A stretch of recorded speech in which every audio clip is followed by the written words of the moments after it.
But these two stories that I've looked at today paint a totally opposite picture. People are skint, they're not buying motorbikes and they're not buying bicycles, despite the fact that the government wants everybody to get off the roads so that you are not going to be able to drive your car to the job that you need to get to put food on the table. It really is as simple as that. Yes, this is two articles about cycling and motorcycling, but within, reading between the lines of these two articles, we can see that we have a government that hates us. Really, really hates us. They don't even want you to get to work. Good morning. Well, if I've got my timing correct on editing and posting these videos, you should have just watched a video about the fact that nobody is buying bicycles in Britain. Now, another thing that came up last night is this superb article written by Ben Purvis from bennett.co.uk. It's titled "What's Going On in Motorcycling Spring 2024." So we're moving from cycles to motorcycles. Ben has written this fantastic, very well researched article. Well done, Ben.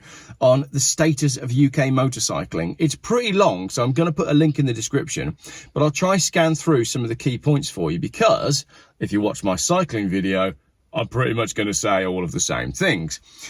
As the days start to get longer and the endless torrents of rain wash the remains of the winter salt from the roads, we're fast heading into the new biking season. Great intro there, Ben, notwithstanding the fact that the biking season should have started a lot earlier than it did, because the weather in the UK has been exceptionally bad in 2024. With riding, racing and new bike purchases starting to come to the front of our mind, what is the state of play for motorcycling in the UK right now? We've dug into the data to find out the key trends. New bike sales decline. The final numbers for 2023 showed that when it comes to buying new motorbikes, there was a decline compared to the previous year. That's not a huge surprise. After all, barely a day has gone by since Liz Truss's catastrophic mini-budget in September 22 without headlines about high interest rates and rising bills, all in the face of a cost of living crisis that's been ongoing since 2021. The chances are that you don't feel better off now than you did a couple of years ago. Great point. Everybody's skint. And I said this in my cycling video as well. Everybody knows that everybody's skint unless you work in government, and then you think everything's going absolutely swimmingly. But every industry is declining. Find me an industry that is actually increasing. Companies that sell CCTV cameras, maybe. Anyway, whenever budgets start to get squeezed, non-essential purchases get postponed, and for a large proportion of British riders erring on the leisure side of motorcycling, that means a brand new motorbike can wait. The totals for last year showed the overall motorbike market in this country was down by a modest 2.5%, dropping from 116,534 sales in 2022 to 113,589 in 2023. But those numbers warrant some further dissection, as there's been much more substantial shifts when it comes to particular classes and categories. The biggest losers of the year were scooters and the retro styles machine that the MCIA defines as modern classic motorbikes. Sales of scooters dropped by 2,322 to 24,577. That's an 8.6% decline. Various factors are likely to be behind that decrease, notably the financial squeeze that many buyers are feeling, but also the encroachment of the fast-growing e-bike market. These same e-bikes are also behind the almost complete annihilation of the 50cc moped over the last few years. And in 2023, it dropped another 22% to just 5,553 new registrations. After all, why buy a bike that needs insurance and tax if you can get away with an electric-assisted pedal bike that does nearly the same job without any of those overheads? Really good point, but we are not seeing this decline as an increase in the electric bike sales, as we've just seen in the cycling video, where most retailers have a glut, an overstock of electric bicycles.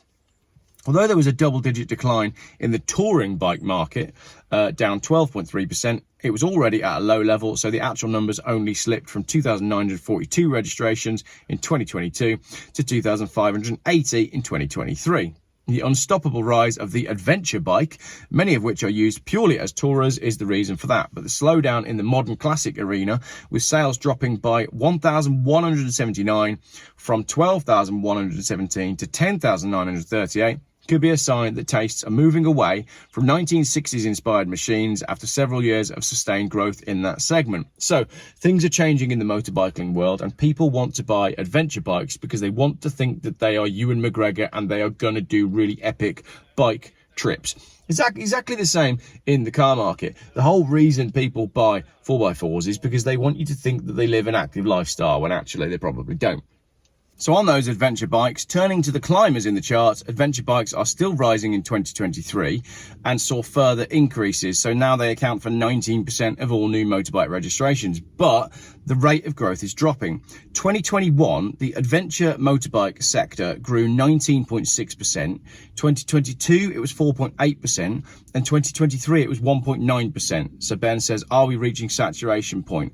Possibly, as other segments saw bigger increases, both in percentage terms and actual sales.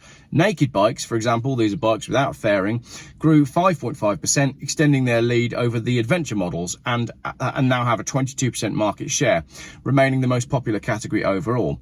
Competition bikes, meaning road legal, enduro, trials and trail models, saw a 7.1% rise, and while still a small segment compared to the adventure machines, that figure amounted to a growth of 409 sales, while adventure bike sales rose by only 401.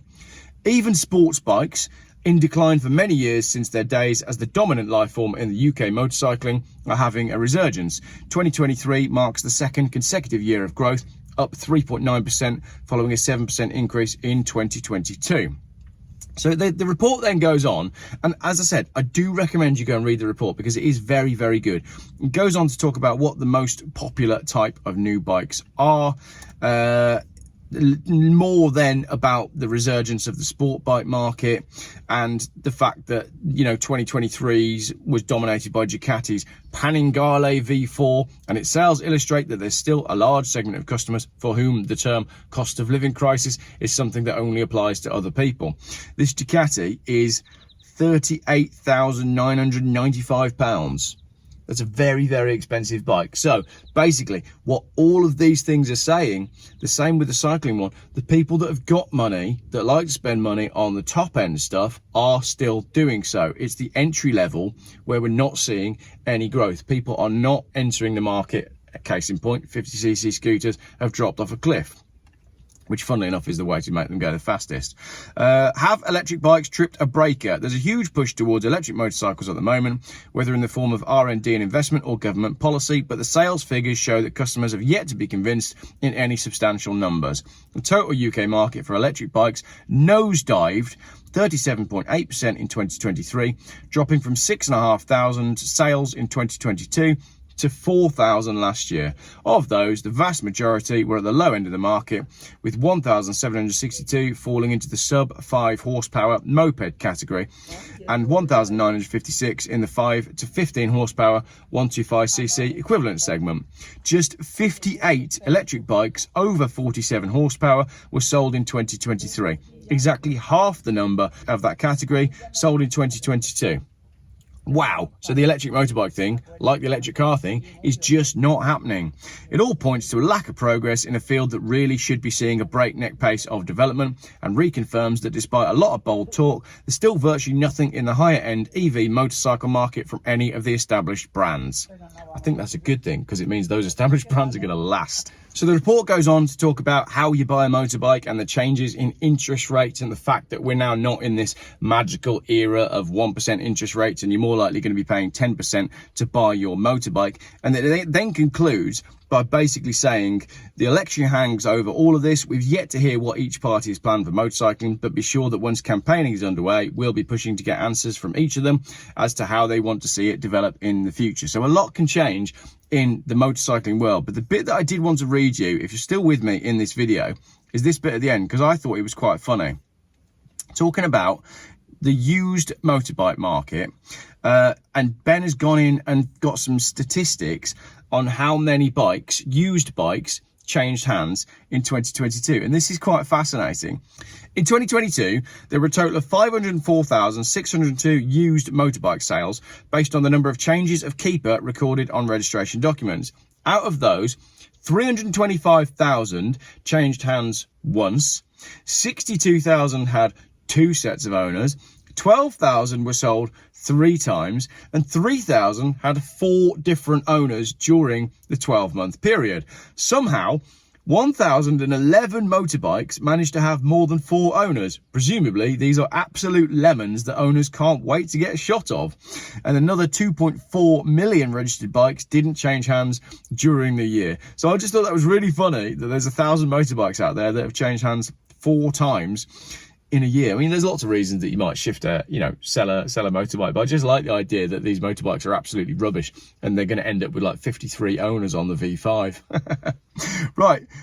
As I said, I do recommend that you go and have a look at the article, because I was surprised that both UK motorcycling and UK cycling, the industries themselves and the sales figures, paint such a bleak picture. I had presumed that with the constant war on the car and war on the motorist and war on the roads, all these bike lanes going up everywhere, all these millions of pounds being spent on bike lanes, I had presumed that cycling was at the very least stable, and if not increasing. But these 2 stories that I've looked at today paint a totally opposite picture. People are skint, they're not buying motorbikes and they're not buying bicycles, despite the fact that the government wants everybody to get off the roads, so that you are not going to be able to drive your car to the job that you need to get to put food on the table. It really is as simple as that. Yes, this is 2 articles about cycling and motorcycling, but within, reading between the lines of these 2 articles, we can see that we have a government that hates us. Really, really hates us. They don't even want you to get to work. They don't even want you to take your kids to school when it's raining. We're being ruled over by psychopaths. I think I'm going to finish there. What's your favourite motorbike? My favourite motorbike is I love a Triumph Speed Triple because of the movie Mission Impossible 2, obviously. I would like a 955 Speed Triple in black, or I'd take one in that wild green, or the blue's nice as well, and the pink is really cool, but I don't think I could get away with riding a pink Triumph Speed Triple, mostly because I don't have a motorbike licence, but that's something I probably need to resolve this year. Or I've always liked an MV Augusta F4, 4 exhaust pipes coming out the back underneath the seat. But you tell me in the comments about your favourite motorbikes. I did for a little while have a CBT, and I had a 1976 Honda CB100 when I lived down in Cornwall, and I used to ride it around in the sunshine that we used to get in England in the old days. Thank you very much for watching this probably longer than usual video.